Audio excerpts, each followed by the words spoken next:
All right, it's time to get excited because we've got the best apps of the year. And I'm going to help you know whether it's snowing. Plus, I'll help you save money on your gas. It's time for iOS Today!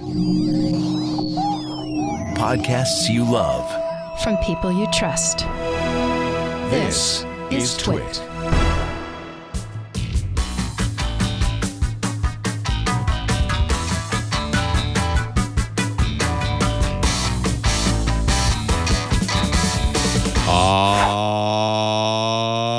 iOS Today time.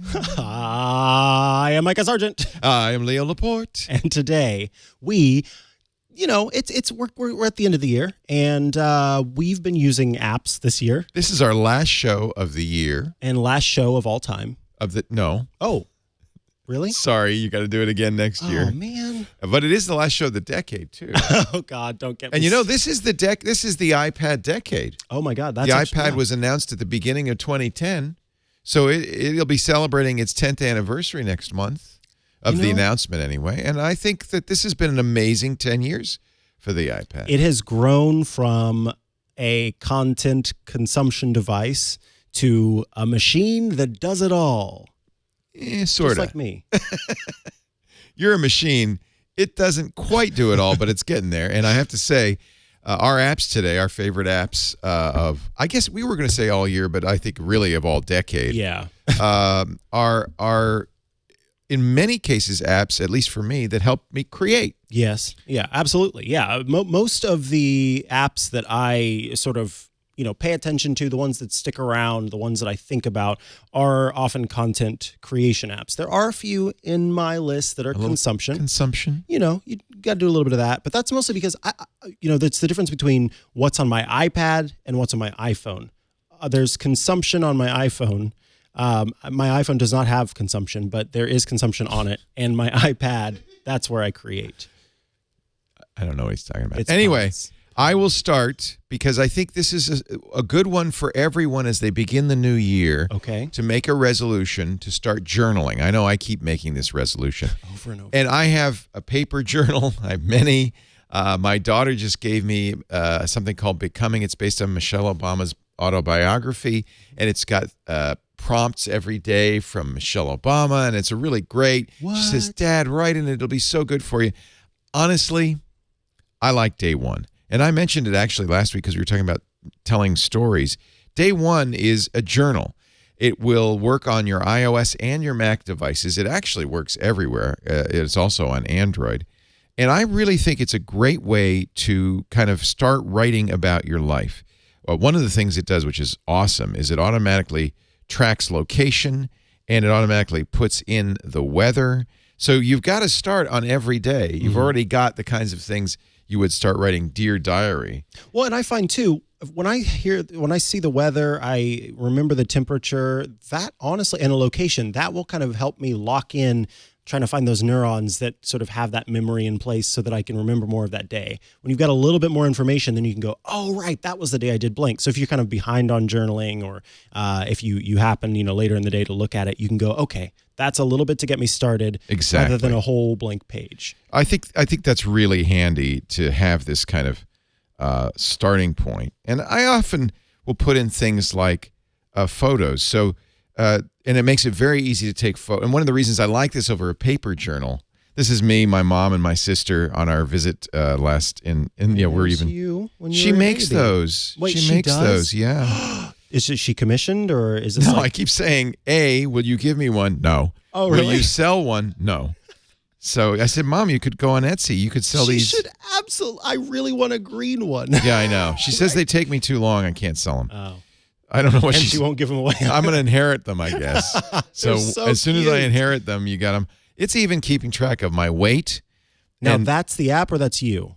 No, this is the app because I have it tied to Apple Health and to my Y Things scale.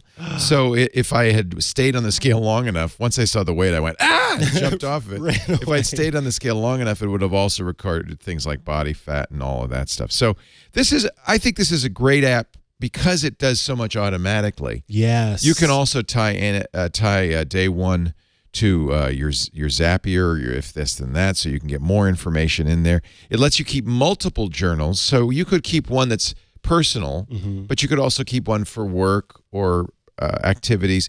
It is just I think a beautiful journaling device, and it even keeps track of your streaks, which I have none, consecutive days with an entry. And I think that's kind of a great way to kind of remind you, we got to do another one.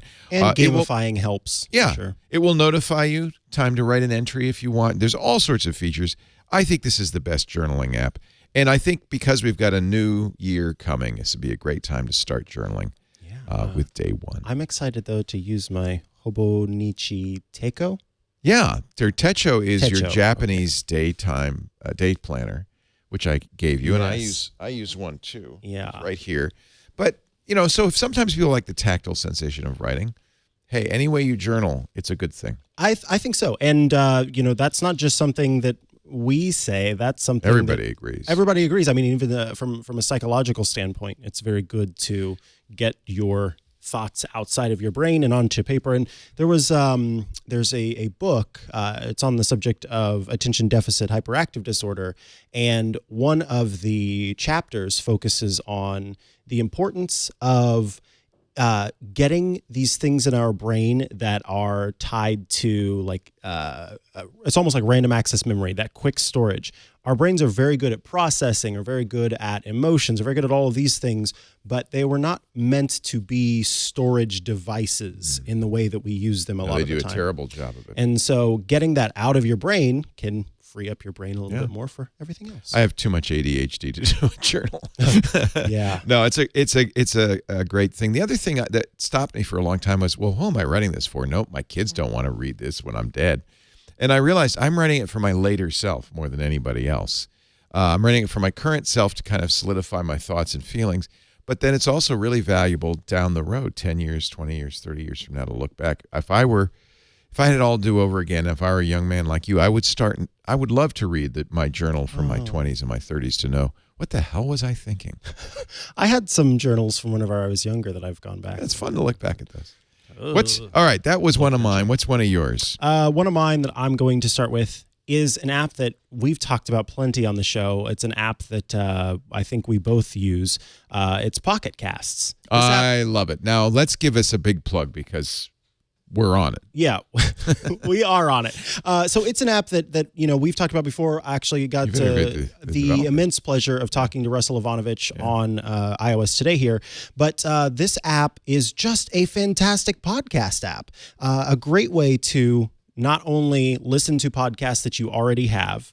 I have used all the podcast players, and another popular one, at least among my circle of acquaintances, friends, and colleagues, is Overcast. Yeah, Marco Armentz. Marco Armentz. The only reason I don't use that is because it's audio only. And I want to sometimes watch video. Yeah. And our show's in video. And so Pocket Cast lets you subscribe to both. Absolutely. What's also great about Pocket Cast that you don't get from some of the other apps is that it works across all the platforms. I have the same stuff on my Android device as I have on my iOS device, as I have on my Mac, as I have on a Windows machine. It's all over the place, and it's all synced according to where I am in a show and which ones I've subscribed to and which ones I have not. The discovery has improved, so that's great to find new stuff. And recently, Smart Tech Today was featured in one of the lists that they've created. Yeah. But aside from all of that stuff, I just think it is a very solid podcast player that just so happens to be made by some really great people. Favorite podcast of the year? Favorite podcast of the year? Yeah, as long as we're talking a podcast player. Oh, golly gee. Pick one. Honestly. Tell the world about. Oh, why'd you have to ask this? I'll tell you one. You go first. This one's from BBC 4. It's called The Infinite Monkey Cage. If you like science and you like to laugh, this is both. It's a really excellent science podcast, but it's done before a live audience with a panel of people in BBC style, and they're very funny. So I highly recommend it. If you want to pick one earlier this was from last year. They did one called Immune System. that is a fascinating story of how our immune system works. You will learn and laugh at the same time. Infinite Monkey Cage. What's yours? All right. Mine is going to be, this is for the geeks and the nerds out there. It's a podcast called Dragon Friends. Oh. This is a Dungeons and Dragons actual play podcast, but it's done by Australian stand-up comedians. Sorry, not only stand-up and improv comedians. And not only do they play Dungeons and Dragons live, and it's hilarious and horribly raunchy, so just be prepared. They are Australian. But it is also, they hire a musician for each episode to live play in the background as it's going on.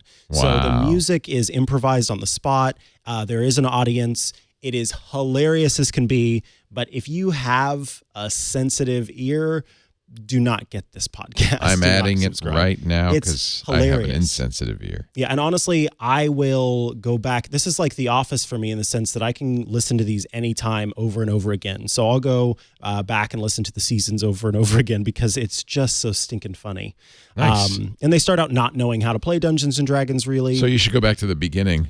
I would not recommend season 1 because they were getting their audio stuff figured out in season 1. Oh, yikes. But season 2 is solid, and you don't lose anything if you start in season 2. Nice tip. Yeah. I thought, a little extra bonus content since you recommended Pocket Cast. So I did a creation, you did a consumption.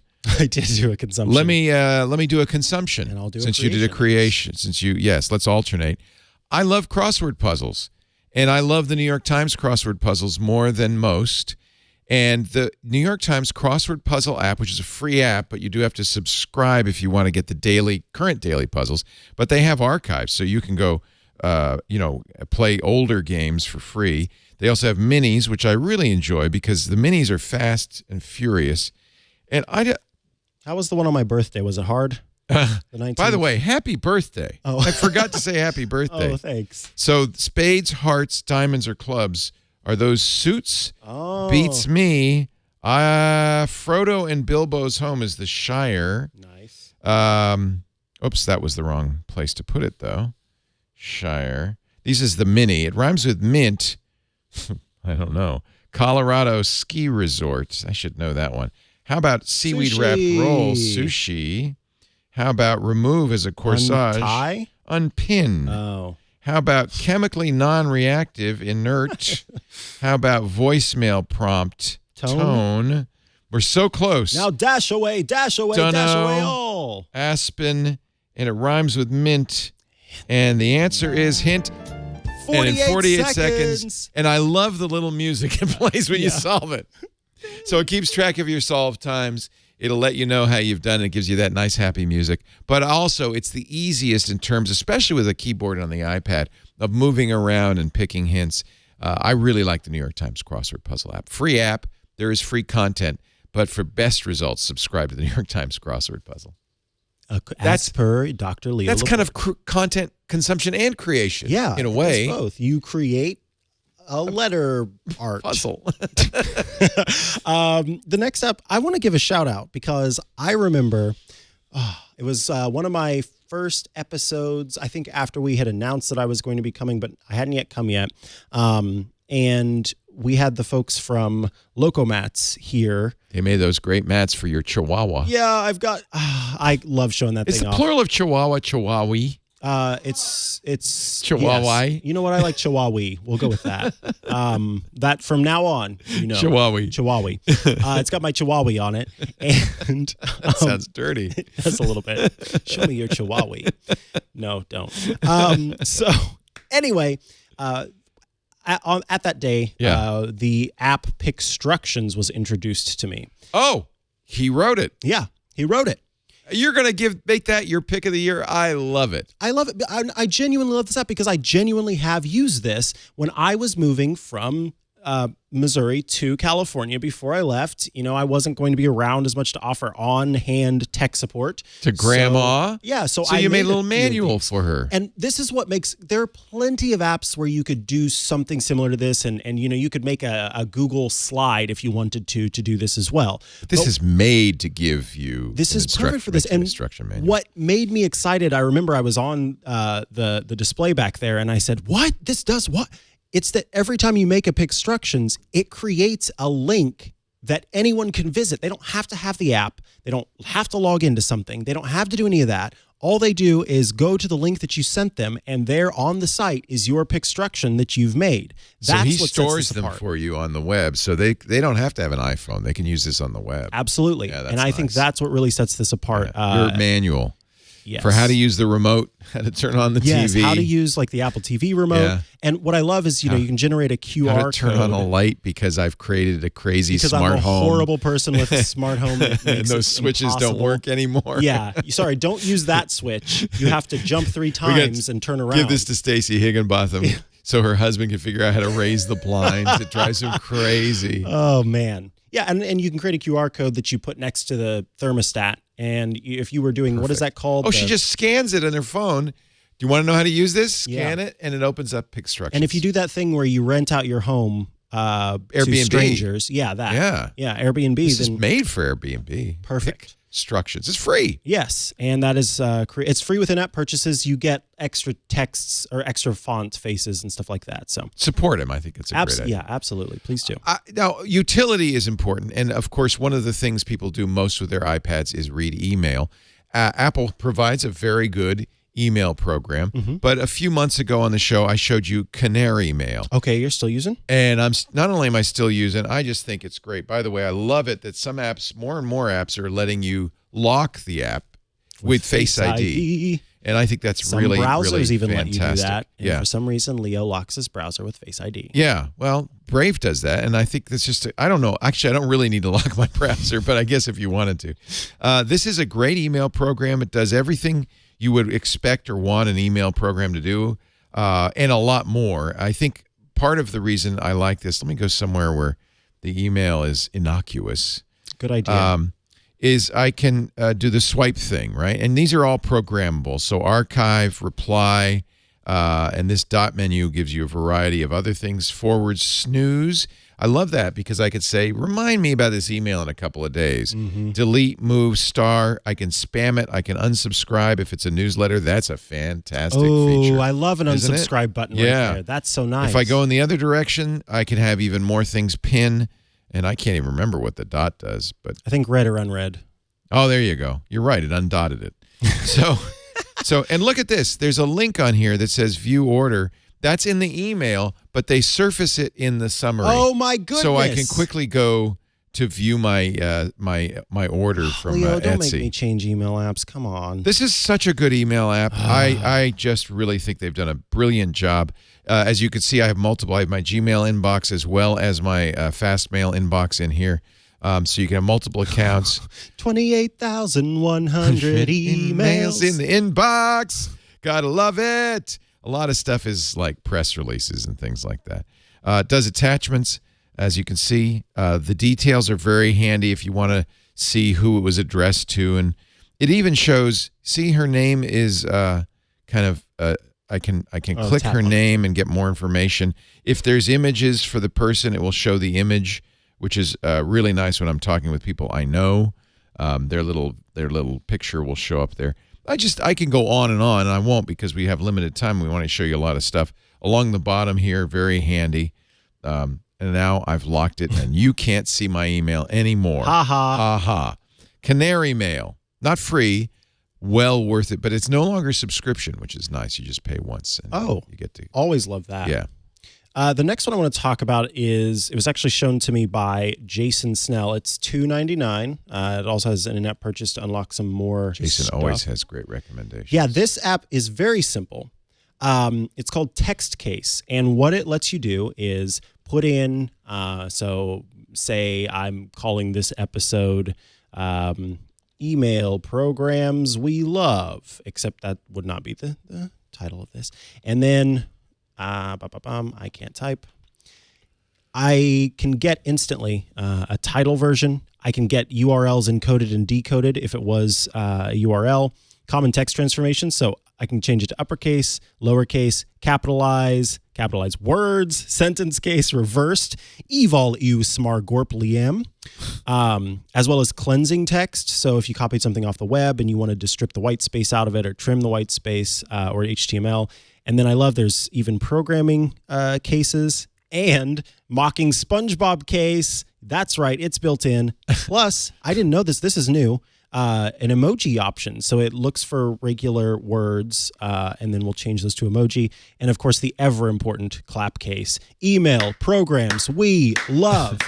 This is a crazy app. Yes. And it works with also Markdown. Markdown is so great. Fantastic. Very handy, yeah. Base 64 I use encoding and Markdown decoding. a lot. It works with series shortcuts, so you can put this in the share sheet. So I could copy some, or I could highlight some text, hit share, and then basically immediately change it to emoji text or clap case text. Or in the case of, if I wanted to make sure it was a title case, you do that.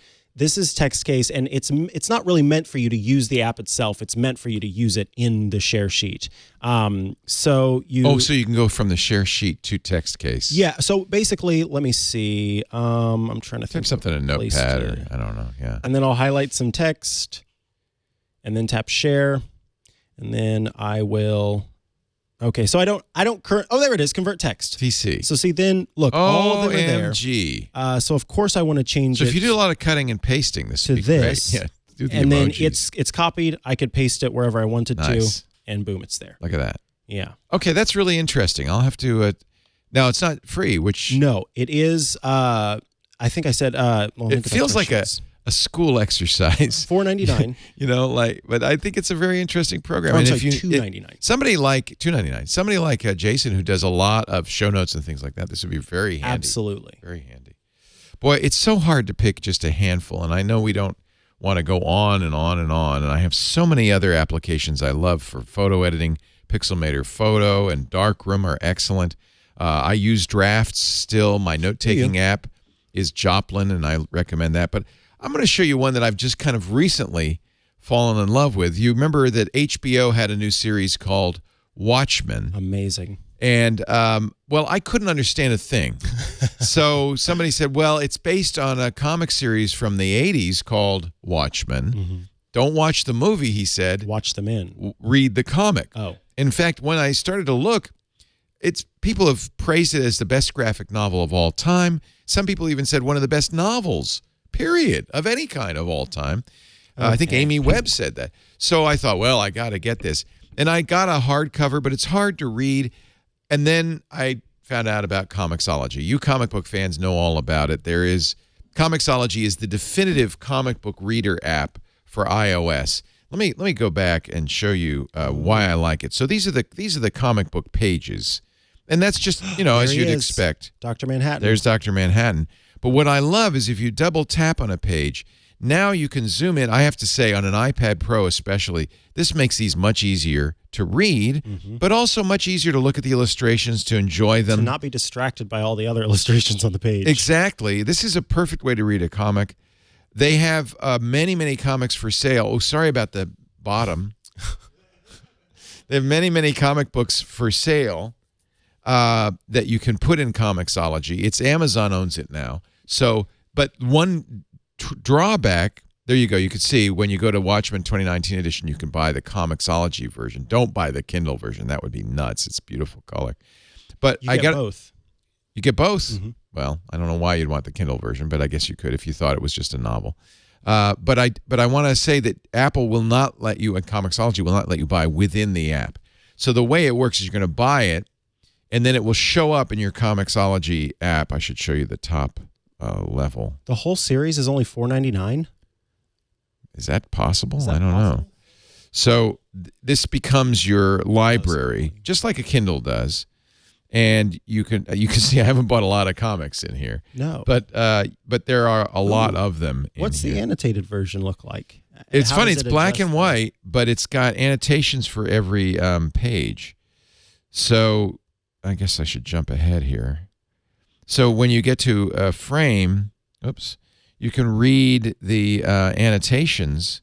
Wow. Explaining what all of this stuff means. Oh my goodness. I thought it's not a great way to read the comic because you see it's black and white. But to learn more and learn the lore. If you've read the comic and you want to really understand it better, or maybe you're watching the HBO show and are baffled, This is another great app to do to read for Watchmanology. How do I get back to that? I can never get to the. There we go. But for other comics as well, and you can buy comics in here. But of course, because there's free comic book day, you'll also be able to find. Hello, are there any books in here? Let's look at the free comics. There we go. Aha! There's all and those you can download within the app because right now because they're free, and you can also browse around and find a lot of other comics, series, by publisher, by genre, by creators, by story arcs. Let's see the new releases. It'll show you, but all you can do on the iOS version is add to your wish list. You'll want to go to Amazon to purchase it, or go on the web to purchase it. But then it gets automatically added to your catalog. This is easily, even I think, better than the paper way to read comic books. The easiest way, especially for an old man with bad eyesight. ComiXology. I have to say, I'm a big fan now. Awesome. I had comics as a kid, but I never got into it, really. I had them. I was wondering, I didn't really read comics either. And so it's funny, you were on MacBreak Weekly. Yeah. You were talking about how do you properly do it? And I had that same issue. Anytime I've looked at a comic, I just, I'm like, do I look over here? Do I look up here? Which one do you do first? It seems like comics readers go, well, what do you mean? That's obvious. Yeah. But for people who don't, so I actually bought the book they recommended called Understanding Comics, and that really helps understanding the genre, because it is a very distinct genre. And if, somebody said this is one of the great novels of all time, it's not well written. It's written in comic style. It's a comic book. So it's not one of the greatest novels. I wouldn't put it in that category. It's possibly one of the greatest graphic novels of all time. Gotcha. But I wouldn't say it's like Dickensian in its prose, if you know what I mean. Well, Pixelmator Photo was also on my list of favorite apps. Give it honorable mention. The one that I wanted to talk about was Apple Research, or I should do it in the Oprah voice. Apple Research. 1 billion pockets, y'all. So Apple, oh my God, I wasn't prepared. I am in the Apple Research. I think it's great. So this is the research app that Apple said they were going to introduce. They introduced, and what this app does is it lets you sign up for research studies. Apple has partnered with different organizations. So for the Apple Hearing Study, it's the University of Michigan, World Health Organization. There's the American Heart Association and Brigham and Women's Hospital for the Apple Heart and Movement Study. And then the Apple Women's Health Study is also available. When you sign up for these studies, you complete different tasks within the app. They will give you a notification and say, here are some questions that we have for you. You can answer those. And then you also complete different sort of tests. So one was I put in my AirPods. They said those were the best devices to use because, of course, they have the most information about how those are outputting sound. And I listened to tones. And essentially all I had to do was tap when I heard the tone. I haven't done that one yet. That's the one thing I haven't done yet. There's lots of questionnaires and so forth. It takes a little bit of time, so you do have to kind of be committed to it. And they recommend AirPods. That's interesting. Yeah, just because they know the most about the speakers and stuff that are in them. So if you're using some very high quality headphones, then you may be able to hear the tones better with that. And so they're kind of accounting for that as well. But yeah, not only did I find it took a while, but also it was kind of a little bit, I don't know, it could be upsetting at times where I'm like, am I supposed to be hearing a tone right now? I can't hear one. Should I be? It's anxiety provoking. Yeah. Do not let it provoke your anxiety. I just really wanted to do well on the test, doctor. That's all. It's so funny. And then right now I've been enrolled for 38 days. But what I like about this is they are very clear about how your data is being shared. They give you the option at any time to remove yourself from different studies. You can choose what stuff you want to share with each of the different studies, and everything is available for you. You can even export all of the data that you have shared in the test at any time to see what is available there. So yeah, some really good stuff. And then I guess the last thing I'd say about it is I like that when you answer different questions within the app, when a research study decides to partner with Apple and become a part of this app, then they can use those questions that you've answered before to fill out some of the basic stuff. So your demographics information, for example. All right, speed round. Speed round. I'm going to ask you questions, and you're going to tell me. Favorite news app? Apple News, honestly. Yeah, I hate Apple News. I use Google News, which I think is very good. Favorite music app? Oh, God. Music, even though I love Spotify, but music, Apple Music. Vox. Take a look at Vox. It's a nice music player that does high-res music as well as regular music. Favorite streaming video app? Netflix. Yeah, it has to be Netflix, doesn't it? Although honorable mention to Amazon Prime because it lets you download it as well if you're an Amazon Prime member. And I've been getting a lot of value out of Disney Plus, rewatching all the Star Wars movies. So now's the time. Catch up. We watched The Last Jedi last night so that we'd be ready for the next Jedi. I, of course, will say no words, but I will say that Have you seen it? I originally wasn't planning on seeing it over this past weekend, but I saw it over this past weekend. We're going Christmas Eve. Yeah, I'm It's excited. a Christmas Eve tradition in the Laporte family. Oh. Favorite social app? Still Twitter. Twitter. Yeah. Yeah. Big bug in the Twitter version on Android. Everybody should update your Android app. There was a significant flaw in that. Uh-oh. I would say my favorite social app is our Twit community, which is a progressive web app, so you don't even need an app for it, although there is a Discourse Hub app I use if that you're app, on I like multiple it. Discourse forums. But if you're just on the Twit community, open it up in Brave and save it to the desktop. Well, I guess to be it'll work in Brave. Safari too, and then you'll have a icon on your desktop. You see, mine actually even has the Twit logo, and it's actually, as far as I'm concerned, better than using the Hub. The hub because it's and there's no browser Chrome or anything. You know like what's that. not your favorite social media app? What? Snapchat, because I Snapchatted you and you didn't reply. Didn't even open my Snapchat. We started a conversation last week, which I immediately dropped. Yeah. Let's see. We did news. We did music, streaming. Favorite arcade game? That's a tough one. The golf one for sure. Yeah. What is it called? What the Golf. Yeah. That's amazing. I'm having a hard time narrowing it down. There's so many Pinball good Wizard. ones. There's a new one called Shinseki where you're diving underwater. It's just beautiful. Not a great game per se, but what a gorgeous looking game. How about favorite overall game? Do you have one? No, because I don't you're like not a big games. gamer, are you? No. Unfortunately. I would say that Wizards Unite gets a honorable mention from me. Yeah. And I know that we just talked about this on the last show, but Space Team, I can't wait to play that with so my much family. fun. That's going to be fun for the holidays. It's Shinsekai, I guess. Shinsekai, Into the Depths. I guess it's still loading. It's a very big game, and it'll take up a lot of space, iPhone or iOS, but it's my Is that favorite. meant to look like a brain? Perhaps. Capcom. Yeah, it's from okay. Capcom. Isn't that wild? I know them. It feels very much like a Japanese game, not like a Western game. Oh, wow. It's really beautiful. Whoa. So you're diving in a diving suit. I guess I haven't played it on my iPad yet. So maybe I have. Do I have a game to load? Oh, I do. Okay.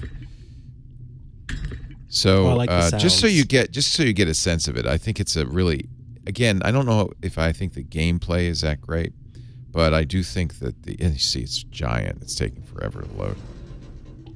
But it's beautiful, and yeah, you're right, the sound. So we're wandering around in a underwater environment. Oh my goodness, in a it is suit. beautiful. Yeah, and you can fly, and it's. But you see, my bubble is depleting. My air is. Oh my goodness, what do you do when that happens? Well, you got to find more oxygen tanks. Oh. So, Shinsekai. Let's see. It's kind of an Oh, interesting. are you freezing? Oh. What happened? It's not good. Whatever's going on, I think. It looks I think violent. I fell into something not so good. Anyway, let's see. What other categories are there? I think we did it all. How about shopping? You have a favorite shopping app? Amazon. Yeah, that's pretty obvious. Although Touch of Modern's pretty fun. Touch I'm of surprised Modern? you're not a Touch of Modern guy. I don't think I've heard of Touch of Modern. Luxury items that you really Oh. shouldn't be shopping for. Yeah, let me just not Not because download they're that so app. expensive, but just because you're going to look at them. It's the reason I stopped using Instagram. Touch of Modern just makes you want to buy stuff. Oh, yeah. Instagram's my favorite shopping app. yeah. I think, how about favorite food app? Do you have a favorite food app? Yeah, it's yours, Paprika. Paprika, good choice. God, that's beautiful. All right. Favorite weather app? Oh, wait, no. Well, that's We'll save coming that. up. I have a new. So it was Dark Sky for a long time. What's yours? Carrot. Carrot weather. Yeah. I got a new one. I think you'll be interested. It's I gonna be like my when app. Carrot calls me ugly. I don't like that. I take it to heart. Anything else? I didn't want to rush you, but I think that's good. I think we covered quite a few. Yeah, exactly. We could go on and on and on. That's the problem. I mean, what I said to Micah before the show is, well, everything on my front page is my favorite app because it's on my front page. In fact, little tip, the way I organize iPad and iPhone, the first page is the apps I use all the time. By the way, you'll notice it's pretty much the same apps I just mentioned on the front page of my phone. The second page is a single folder page with all of the other apps. The third page is the utility apps, and that's it. So mine is set up. My first page is the apps that I use the most, including folders with apps in them. And then the second page is just folders. I just put, you'll see my folders are A, B, C, D, E, F, G, H. They're not so organized strange. at all. There's no It's alphabetic. organization to them. That's probably a good idea. These aren't like the K apps or anything like that. And that's because I constantly use my swipe down. It's basically spotlight search. So you don't really care what the folders I don't care what contain. the folders are because I spotlight search everything. Yeah. But these are the apps that I use the most right here on my main screen, and same here. Are the apps that I use the most, except Hulu. I don't really use that one all that often. I need to probably put something else. Get rid of it. Bye. Bye, Hulu. I met with an old friend last weekend, and he Kevin. organizes all his icons by color. Icon color. Oh my goodness! Icons by color. It's just weird. That's like books by color. Yeah. I've seen people do that. I've seen it on Reddit. I just think that seems like a lot of work. A lot of work. And I don't want to do a lot of work because I do love it that iOS, the iOS OS, iPad OS on the iPad Pro has this great new homepage with the widgets on the left. And I really think that saves me a lot of time. For instance, notice I don't have a calendar icon here. Oh, I should mention Fantastical is my absolute favorite replacement for the built-in calendar. I don't use a lot of the built-in Apple apps, as you might notice. I use CardHop instead of Contacts. That's from the Fantastical folks. I use Fantastical instead of Calendar. I use Joplin instead of Notes. Because I'm weird that way. Yeah, I don't use a lot of the built-in stuff either. Yeah. All right. We just have particular tastes. I hope we gave you some stuff that you might want to try out and be interested in. This has been really a fun year. And, of course, the big change this year is the departure of Megan Moroney. She was just on Tech News Weekly. She was. So we love her. She's doing great. We can report she loves her new job at Medium. She's editing a tech section on Medium called 10. Yeah. And she says she's super happy. She gets to work at home, be home for the kids when they get home from school, things like that. So she's thrilled, and I couldn't be more thrilled if we had to replace Megan than having Mikah Sargent join the team. So that's been the biggest change on iOS today, and I think a great change. We're really happy to have you, Mikah. Thank you for allowing us to drag you out here from Missouri. Yeah, I'm happy to be here. We've been having a good time. And I think, Kevin, you've been here for more than a year, but we got to give a little credit. Huge shout out to Kevin. To Kevin, our technical director. That's what he looks like, believe it or not. Live photo. And I gave him a very special holiday gift. Do you like that? Are you wearing it now? No. It's that shark Snuggie that he's eating you. What? What? Yes. Can you show it? Is there a link? We'll have to get it for later in the show. Yeah. Did you bring him home already, Kevin? Yeah. He brought him home. Oh wow! All right. So that's when you know it's so serious. The only thing I request is that you share that's a amazing. picture of you and your girlfriend in your matching shark Snuggies. Oh, you got two of them? Yes, because you can't just have one. They look like they're eating you. I love it. I didn't give him the kids one. I gave him the teenager and adult version. Gotcha. I can't decide whether he's a teenager or an adult. You can never tell. He's very young. I think, older. Anyway, we really love having Kevin run the board for us too. So we're in hog heaven here. We are in hog heaven. Well, I suppose we should move on to the news now that part of the hog heaven is over. Normally this time of year, there's not a lot of Apple news. No, but there is some. There's a little bit. But there's some app news at least. I want to start with TikTok. As you know, TikTok is the app that has been in many a spotlight. One spotlight is that of the generation past mine, which I think is Generation Z. You're a millennial. I am a millennial, and so the generation following are called both post-millennials and Generation Z. They haven't really defined their they're not ready purpose yet. to have. What are we going to do? I don't know. We don't know.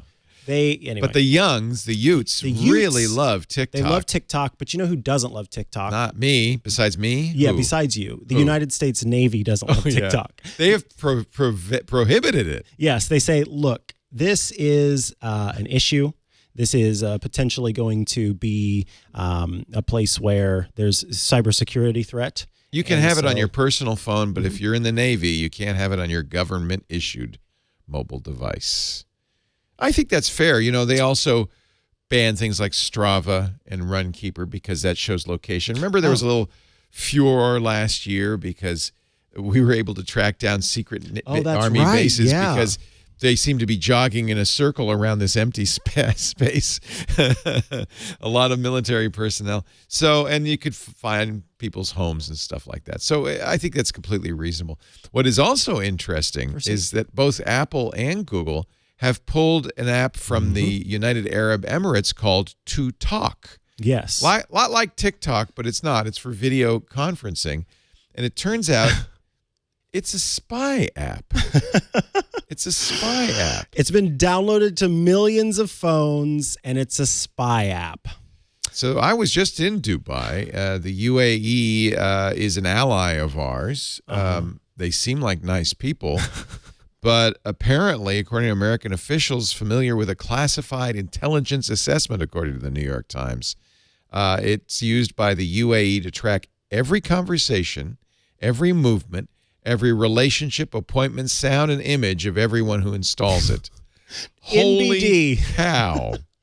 Probably intended for Emirati, actually, probably not intended for Emirati citizens. 90% of the population in Dubai, and I think it's probably pretty high in the whole UAE, is what they call expats, people from outside the country who are there on visas.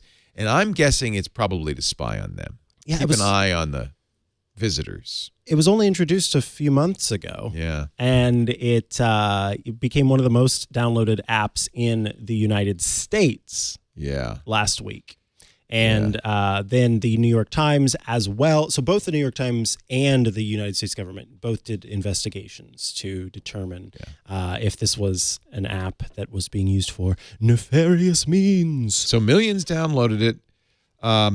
I think there's another thing that's kind of encouraging here, which is this was uncovered fairly quickly. Yeah. So people who are worried about, these apps like TikTok are spying on me. There are a lot of people looking at the traffic coming out of these apps. And it became apparent very quickly that To Talk was sending out a lot more information than just your messages. Yes. And so it was discovered pretty quickly. Maybe that was because they didn't do a good job of hiding it. But I think, honestly, there is a very active community of intelligence researchers, but also journalists and hackers and other do-gooders who are keeping an eye on these apps. So I actually am encouraged that it was discovered so quickly. And, of course, Apple and Google immediately said off. No. Yeah. Goodbye. Goodbye, app.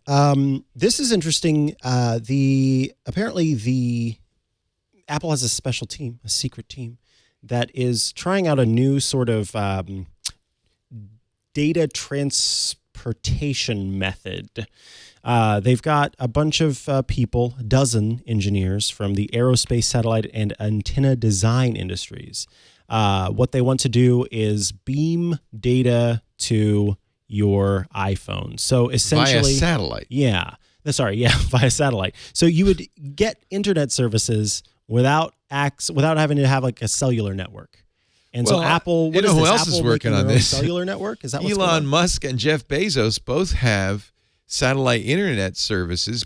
Musk has already launched 60 satellites in the Starlink project. He's headed towards and has approval for more than 12,000 low Earth orbit satellites. Aren't they cluttering up that space? Some amateur astronomers and even some pros say, we don't like the idea of that many satellites. It would effectively triple the number of satellites in space. But on the other hand, I like the idea of global gigabit internet, every corner of the world. So I wonder wait, if on this, Bezos Net though, and Jeff's going to do the same thing. this Amazon was wants from to do Elon. This is a different one. SpaceX is doing one, and Blue Origin, which is Amazon's space effort, is doing another one. So I wonder if Apple's just saying, well, we got to make sure that our phones can receive that internet, which would be actually a good idea. Musk says, and you got to take everything he says with a grain of salt, but he says by 2021, the Starlink will be up and active. Of course, it'll get better as they continue to launch satellites, but it'll be ready to go in a year. So maybe that's why Apple's thinking, and maybe in the 2020 or 2021 iPhones, we better have this, and iPads too. We better have this that makes sense to sort of test it. I'm just hoping it's not a big dish that you have to carry around with you at all times. Ding ding. Amazon's got 3,000 satellites coming. So between SpaceX, Facebook, I think, is also doing something. Remember, for a while they had a fleet of drones. Yeah, Aquila. I think they abandoned that project. Google's got the loons. So there are lots of ideas for getting wireless off the ground. And I think it's prudent for Apple to prepare for that. So I think it implies that Apple is planning to launch their own satellites. God, I hope not. But maybe they just want to work with coming technologies. I like that take on it rather than Mark Gurman's. Well, if you think about it, they should be doing that. Yeah. If it's imminent. I mean, that's the adding the, what is it called now? I can't think. The wide band, ultra wide band. Thank you. UWB. Yes, UWB, ultra wide band chip. I'm sure they were experimenting. Yeah. Well, we know they were. That's interesting. They were experimenting with that for years. Yeah, maybe that's what they're thinking. Same thing here. Yeah. So San Francisco, among many other cities, have banned facial recognition technology. But that's a problem because how do I unlock my phone? I can't get into my phone. So if an employee working for the San Francisco municipal government is, I'm trying to, I don't know, a clerk tries to bring in their iPhone, well, their iPhone was banned according to this law. So they basically had to write in an exemption that says, hey, it's okay in phones for this very particular thing, but outside of this, you can't. And really, like, this story on its own is a little bit funny, but what it does is it sort of makes us look at all of the other cities and states even that are looking at adding bans to facial recognition and how they need to make sure that they're aware of times where it does need to be used. And it's not just iPhones. It also applies to the Google Pixel phone. There are other phones using Face ID now. This is, I think, going to be the way phones unlock in the future, thanks to Apple. So, yeah. Whoops. We got to fix that law. And then there was a report, let's see, it's from Stephen Coyle, who did this very in-depth test on AirPods Pro and Bluetooth latency. So this is a really interesting issue. There is built in, of course, in any wireless network, a delay. And maybe that's not a good thing on phone calls. Right. If you've got speakers going and you have the same music playing in your headphones and there's more delay in one than the other, you get an echoey effect. So low latency is really important. Right. Software can solve for this when it comes to watching a show where you are watching and it's sort of keeping track of the latency. And the way they usually do that is by delaying the video a little bit so that it matches up with the audio. But if you're doing things like user inputted sounds, so if you have keyboard clicks turned on, or the keyboard, then you tap and then it makes the sound. So anyway, Stephen went ahead and did a test because for accessibility reasons, and then also in those cases where you're doing user inputted sound of the AirPods Pro. So the first 3 bars are the original AirPods, the updated AirPod 2, and then that third bar, which shows lower latency, is the AirPod Pro. The lowest is, of course, the speaker on your device, and that makes sense because there's no wireless going on at all. But the AirPods Pro, among all the wireless devices, including the Beats and the Sonys, it has the lowest latency. It's still pretty high. 150 milliseconds. That's a lot of latency. That's almost that's more than 1/10 of a second. So that's noticeable. The human ear can notice latencies anything over 10 milliseconds. So why does the device speaker come in at almost 60 milliseconds. That seems high. Yeah, guess that's just the delay built into the circuitry. It's not perfect. Oof. I know. I guess I don't notice that delay. You know, I also recently saw a very interesting study of latency in typing. Okay. You know, the lag between typing on the keyboard and having the screen show the character. And there's a significant amount of latency in almost all devices. It's really very interesting. Wow. Yeah. And we just don't notice it? We get used to it. Okay. Yeah. So over time, our brains But what adjust. I thought was most interesting is modern devices are far worse than early computers. Windows 3.1 had very low latency compared to Windows 10, and I'm sure it's true also in because of all Mac of our OS. wireless devices. It's just there's so much stuff going on now. Apps are so heavy, their frameworks, all the software, lots of layers. Every key press has to go through a lot of transformations before it shows up on the screen. You know, typewriters had a lot of latency. They actually did, didn't Yeah. they? But you were used to it Yeah. because you had to press it. Wait, that K didn't go in. Hold on, let me get Do the you hammer. remember typewriters? I asked my great-grandpa had a typewriter. Yes, Grandpa. My great-grandpa had a typewriter, Your and great-grandpa. It's I- getting worse. I begged him to let me have his typewriter, and he did. And so I would type on that typewriter all the time. When and you then were 4. I'd be up in my room, and then my family would be downstairs watching a show. Can you please typewrite some other time? What were you writing? I think it was like journals and stuff. Wow. Yeah. That's really cool. Was it a manual or electric? It was electric. It was electric. I went through a college with a manual typewriter. So you were in college while I was doing that. Nope, when your great-grandpa was Yeah. doing that, I was in college. I loved it because it had the built-in correction tape, and so it would make the sound. Oh, you had a Selectric. and it would. Did you have an take the IBM text off. Selectric? I don't know. It was white. Did it have a ball for the head with the keys with the type on it? Oh, it may have. Yeah, it was a Selectric. It may Yeah. have. Yeah. Those were the best for electric. They were great, but I was manual all through college. I love the sound of that. We didn't have computers back then. You know, honestly, it may still be at home. I'll have to ask my mom. I want a Selectric. I have nowhere to put it because they're this big. They're huge. But I want a Selectric. I just think they're great. I like the sound. Oh, very satisfying. Yep. And there's something about that, like monospace type. Oh, you could get different typefaces too. That's what This the one only other had thing. one, Well, your grandpa probably kept but the it balls could to himself. italicize and embolden the text. I think it could underline. It had some nice features. I don't think it was a typewriter then. I swear to I God, don't think it was a typewriter. It was. But to Did it have bold- a screen? No, no screen. Okay. To bold the text, it would just hit the thing more. Oh, So C would be like, brrr, wow. How did an underline and backspace and go put underlines yeah. in there? Okay. We used to have to do that by hand in my day. Yeah.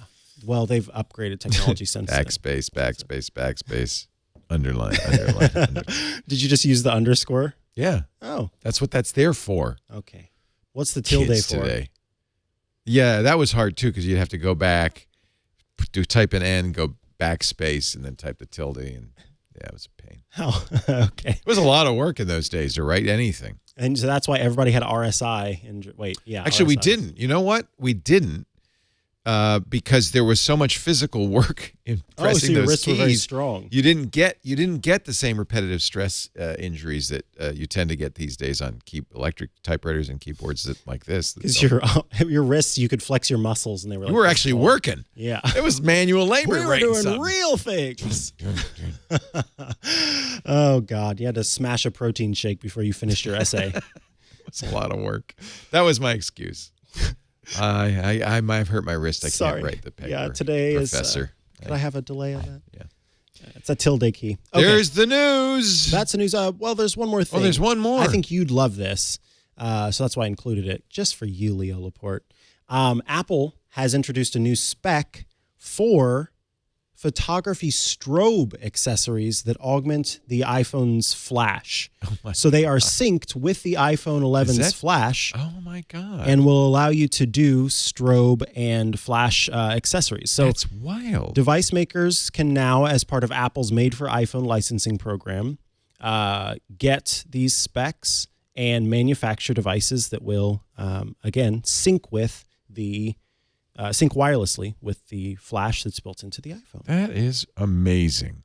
What a world we live in. What a world. And it can even be powered by your iPhone via the lightning cable.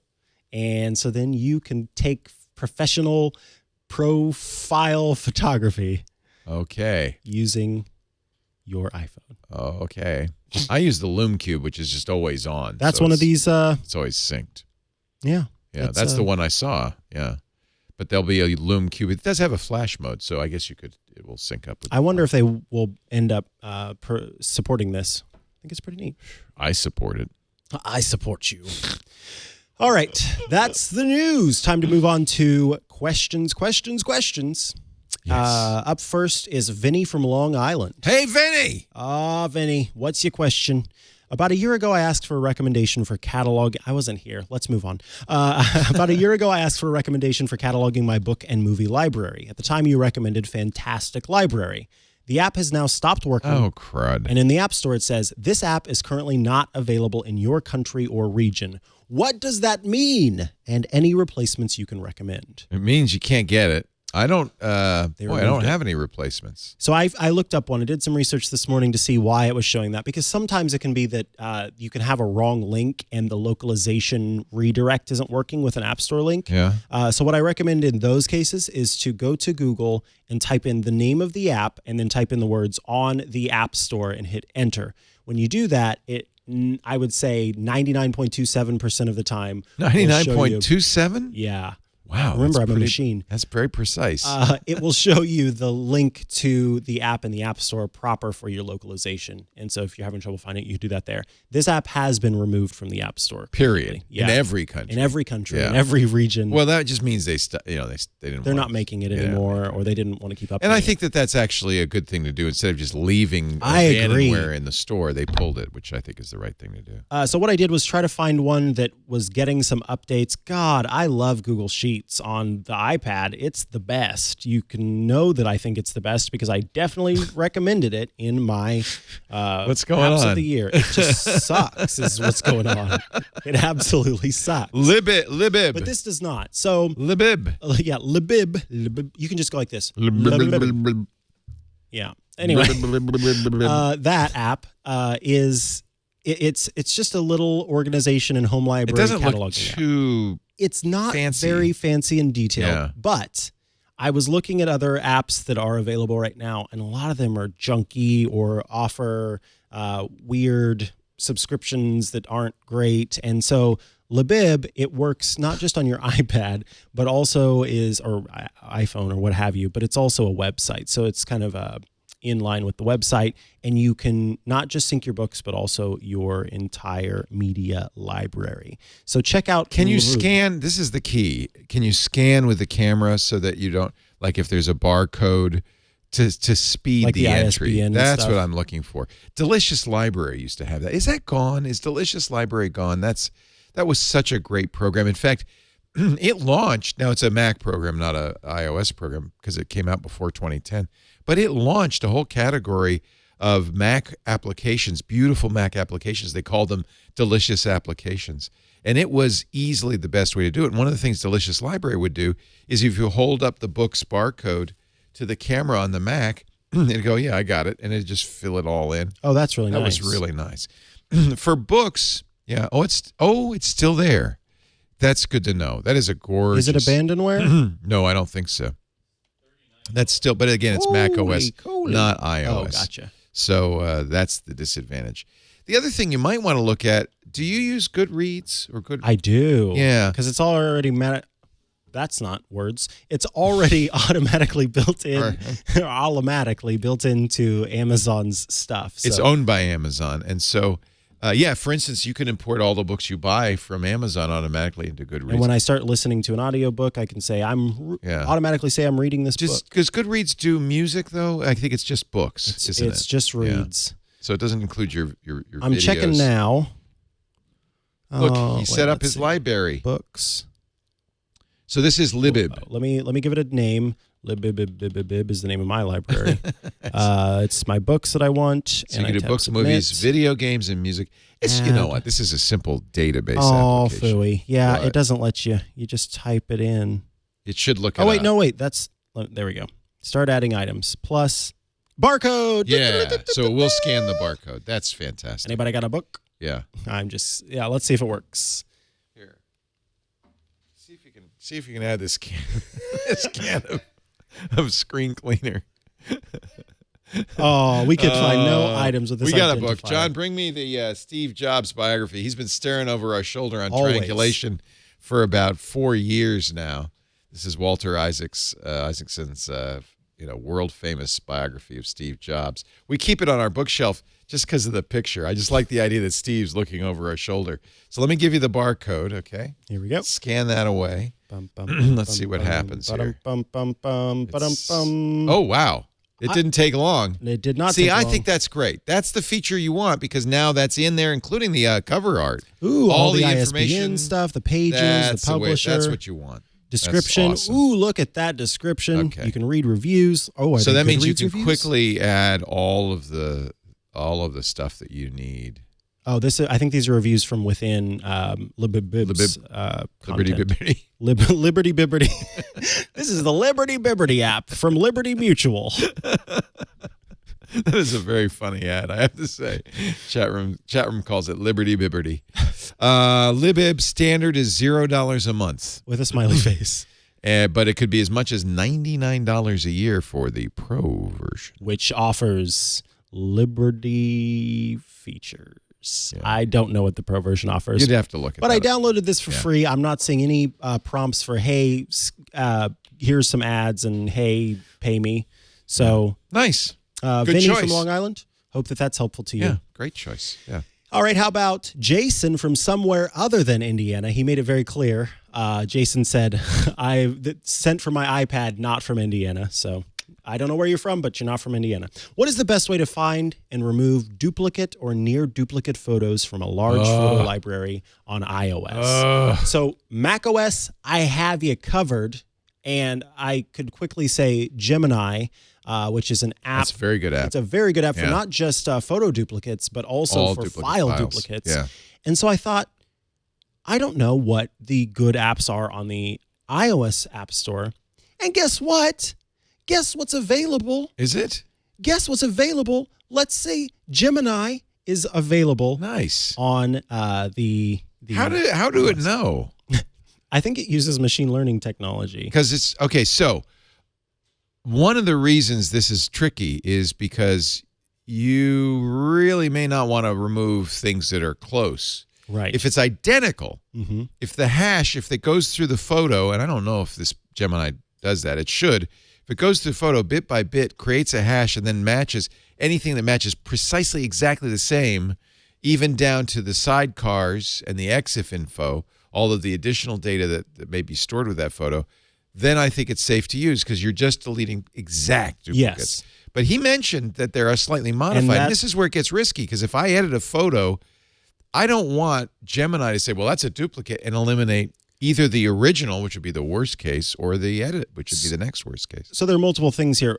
They have this split up into categories, including similar and duplicates. Yeah, so duplicates are direct. I'd be very careful on similar. Look how many more similar you have than duplicates. Yes, because there are a lot. If you take a lot of photos all at once and you're just looking for the best one, But and those then could be edits. there are screenshots. Oh, I here, like it that it can notes, find screenshots. even Oh, this photos is that are good. I'm getting blurred. this. This is great. videos, others. Others is not important. And see, right now, whenever it deletes them, it puts them in that folder called recently deleted. So if you find one that I don't really want to do that.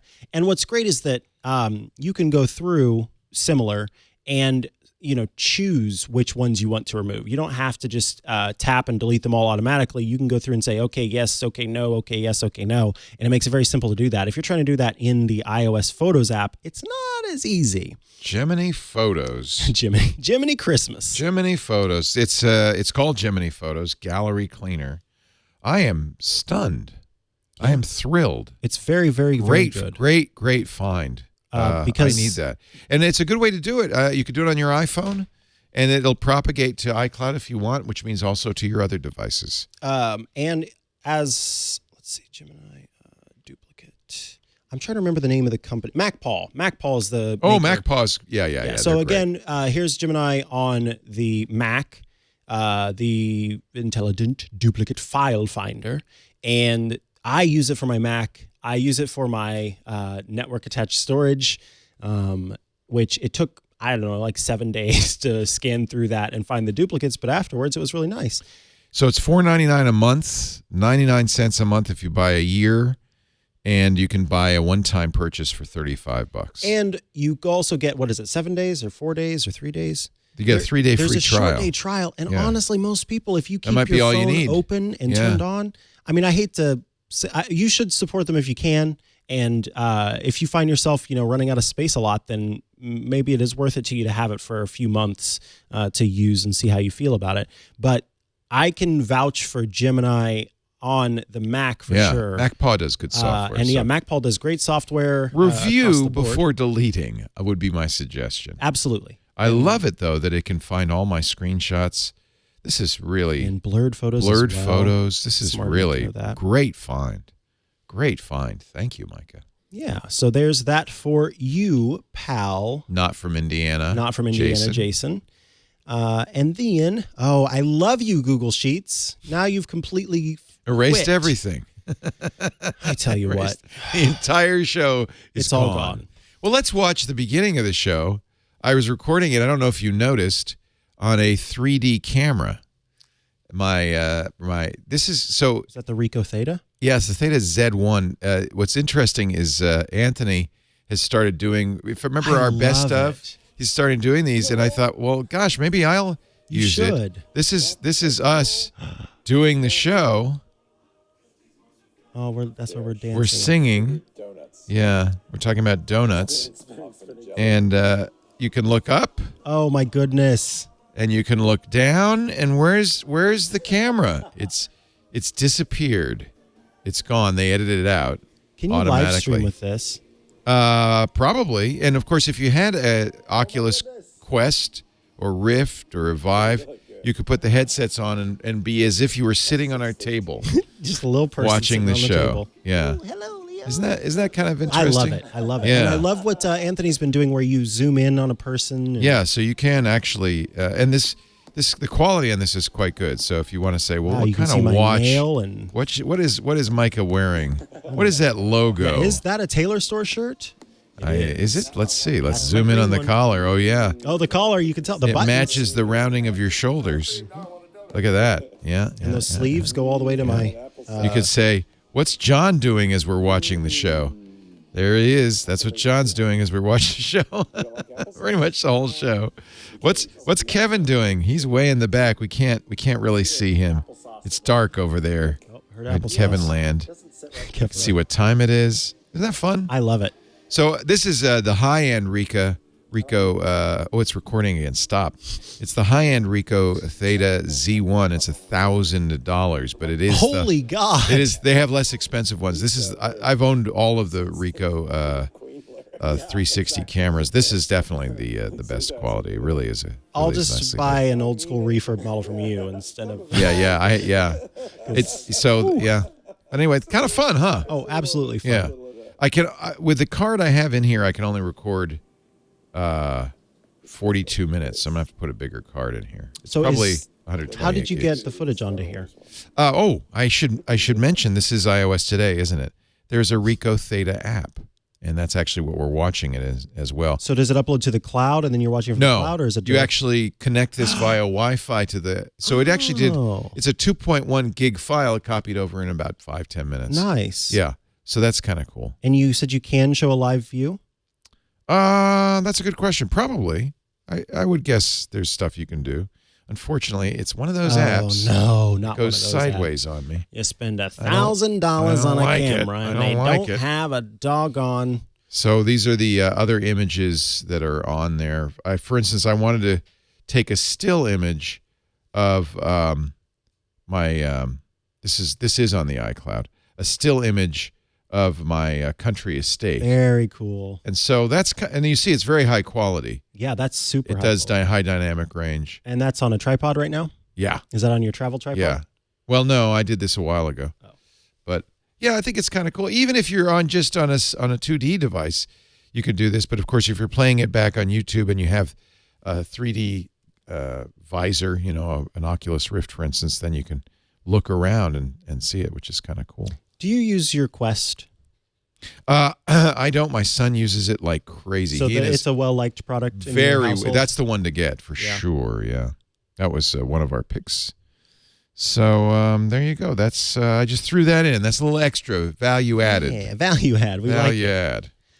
So and if you want to, I don't know, did Anthony put any of the 360 images in our? I think it's on Instagram. Hands-on.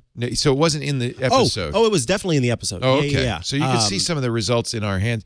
And year-end hands-on tech, the hot show where Jason Howell and Micah and I and Aunt Pruitt showed our favorite gadgets of 2019. And there it is, best gadget picks of 2019. Here's a quick shot of it. They use this 3D camera. This is your birthday celebration. So he's holding it high above his head. This is what we do pretty much For every day. Yeah. At Twit. And because Anthony's holding it real high, it's kind of a cool view, isn't it? Yeah, it's very cool. So I got close whenever I sort of looked up at it. Yeah. That's a folks, they got me a gluten-free apple pie. Of course, we didn't want to kill you. It was very kind. Yet. Yeah, right. Yeah, in time. Once the insurance, Once the life insurance kicks in. Yeah. Then be careful what you eat around here. I really recommend, though, go watch that Hot, because there's some fancy stuff that Anthony does with the editing. He's to where so good. It's like this really cool live zoom effect. Using the 3D. And he has the lower cost Theta. He has the older Theta. Oh, there you go. Yeah. So you're still getting really good imagery out of that. So that's a really fun. Yeah, and I love how he cuts back and forth between it all. How much does it there's weigh? the Theta sitting there. You see on the stick there. Yeah, it's recording. Theta on the stick. Theta on There's the the stick. shot. And Wow. then, look, that zoomy stuff is very cool. Yeah, isn't it? Yeah. Whoa, it's like you're really there. It's a little nauseating. Yeah. Yeah. And one of the picks in there you're was sensitive. the Oculus Quest, which is a great standalone VR visor that is relatively inexpensive because you don't have to buy a specialized computer. I think it's $300 or $400, but it's really fun. My kids love it because they're not tied down, and it would work really well with your 360 video.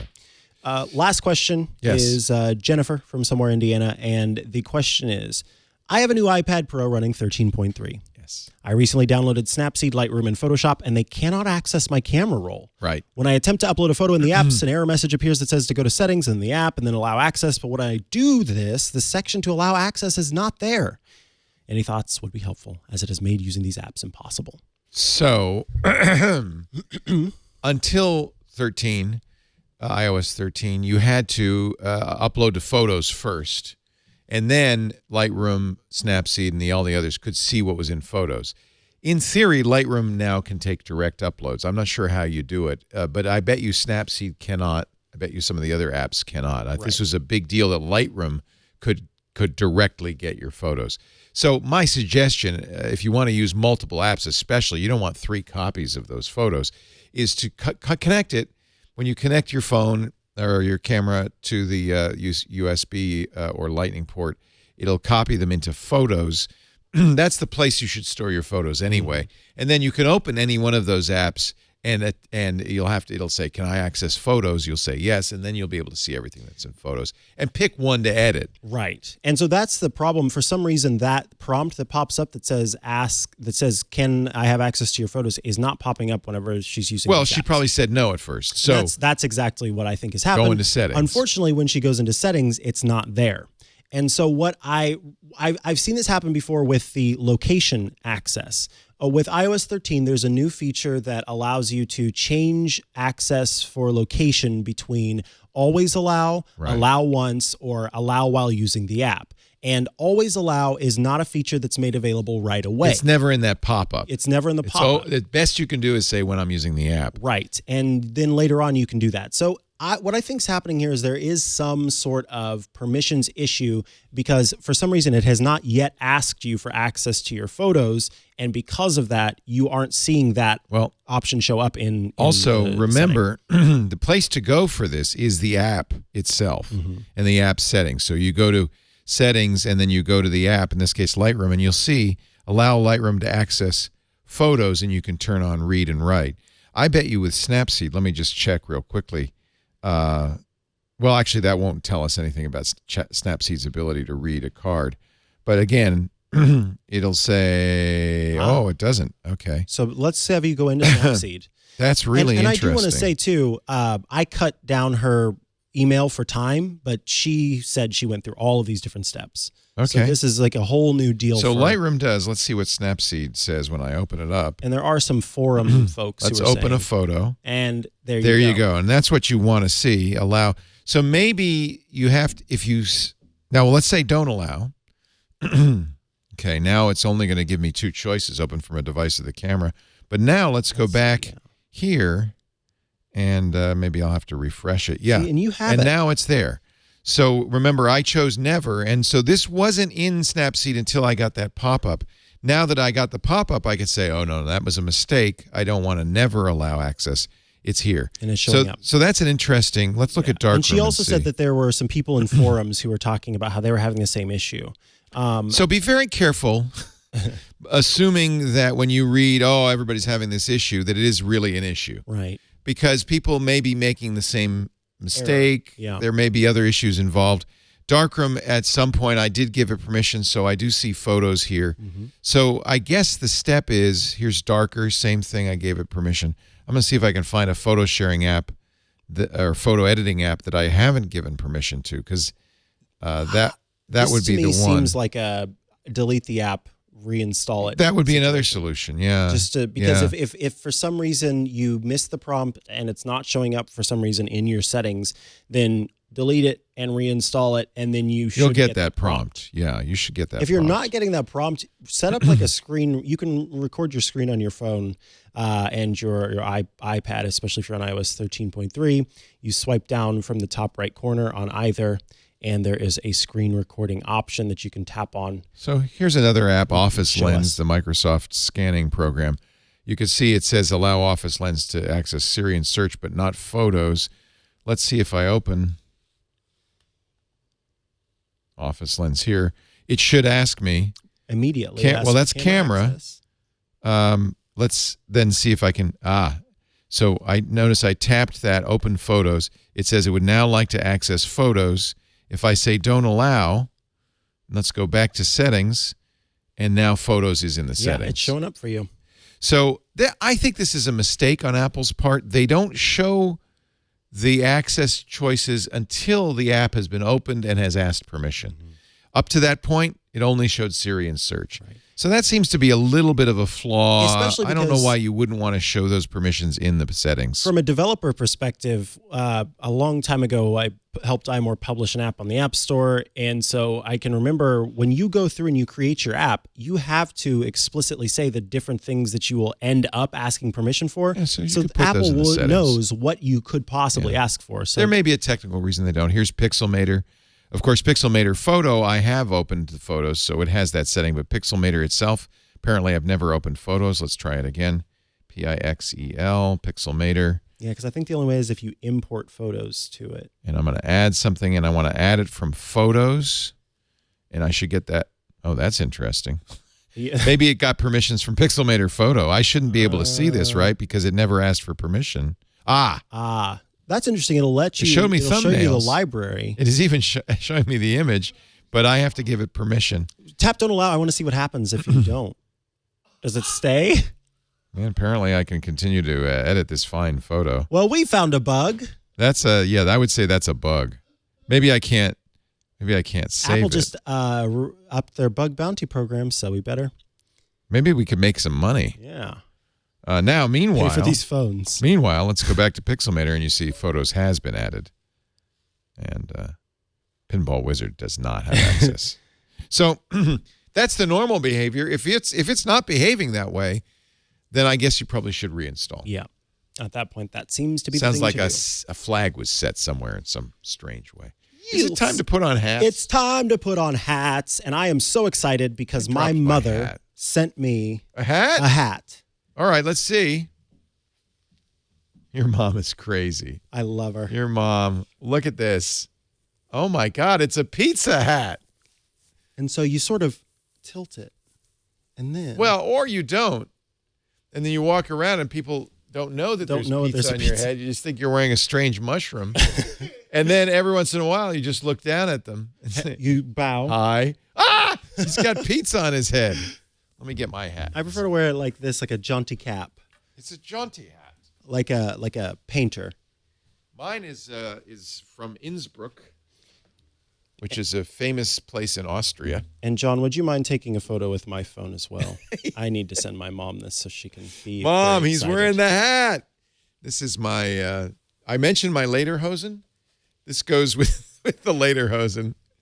This is my Austrian Alpine hat. Look at that. Look at that. Mr. Pizza.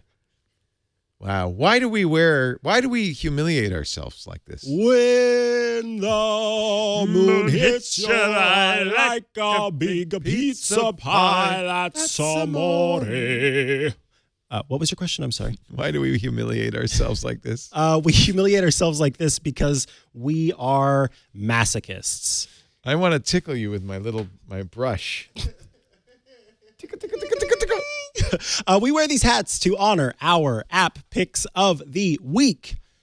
And we did a whole app pick of the week for the first part of the show without hats. We did app pick of the decade. Of the decade, that's right. I'm sorry. 10 years of apps. 10 years of iPad apps. Wow, I feel cool.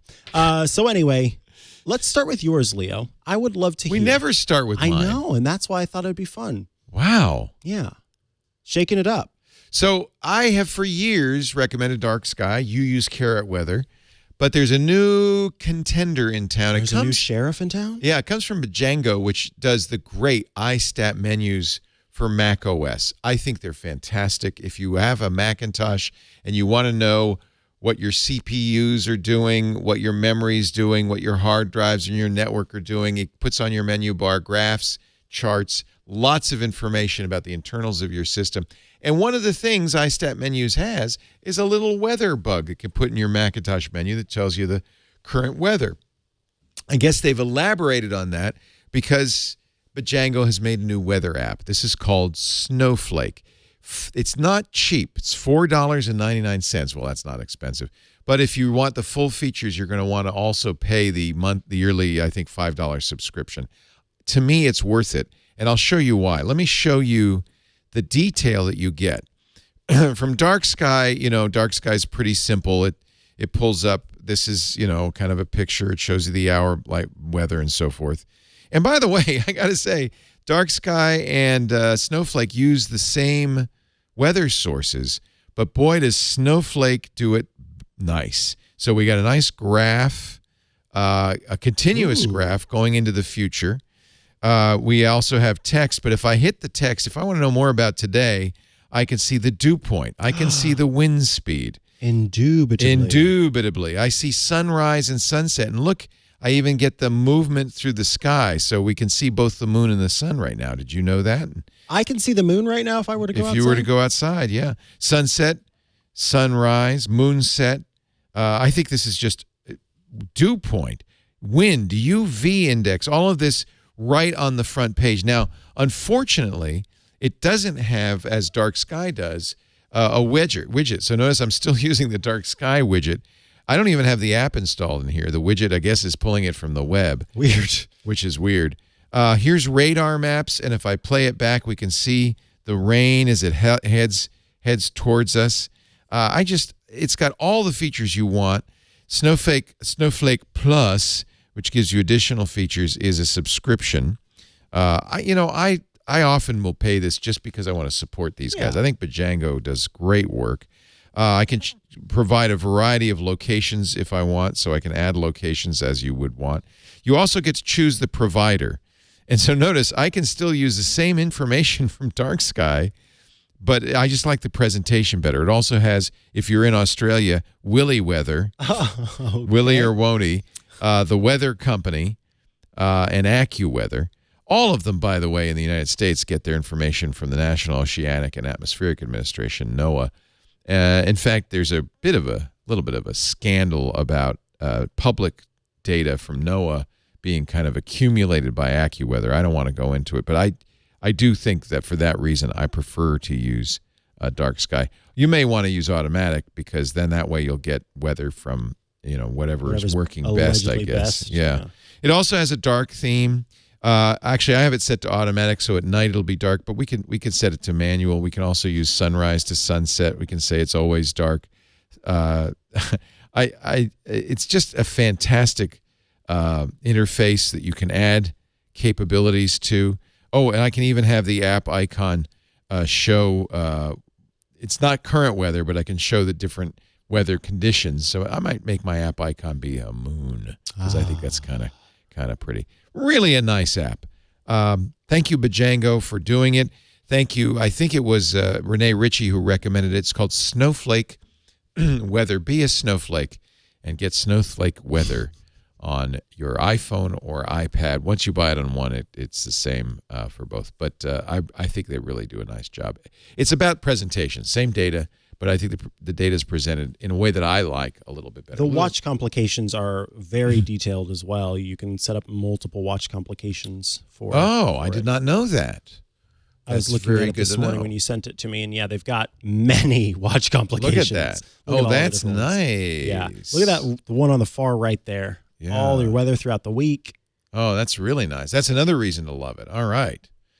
I also have to say that I am not currently putting the weather on my watch face because I'm preparing to go to Star Wars. So I've put the audio measurement on there because Scott Wilkinson said the theater he saw it in, it was at a dangerously loud level. He recommended people mine was loud. Yeah, bring earplugs because you could damage your hearing sitting for 2.5 hours at over 90 dB. You don't want that. I thought it was loud. Yeah, I turned this on so I'd get those warnings. See, okay, Yeah. see, and I put mine on theater mode, so I didn't get any notifications. But I bet if I went into my hearing health, It'll be app, recorded it would there. be very loud. Yeah. Because I was almost uncomfortable a few times. Again, no spoilers, anything like that. But yeah, I thought it was loud. I didn't realize it had such great weather choices. So let me put that on there. That's great. So that's my pick, Snowflake.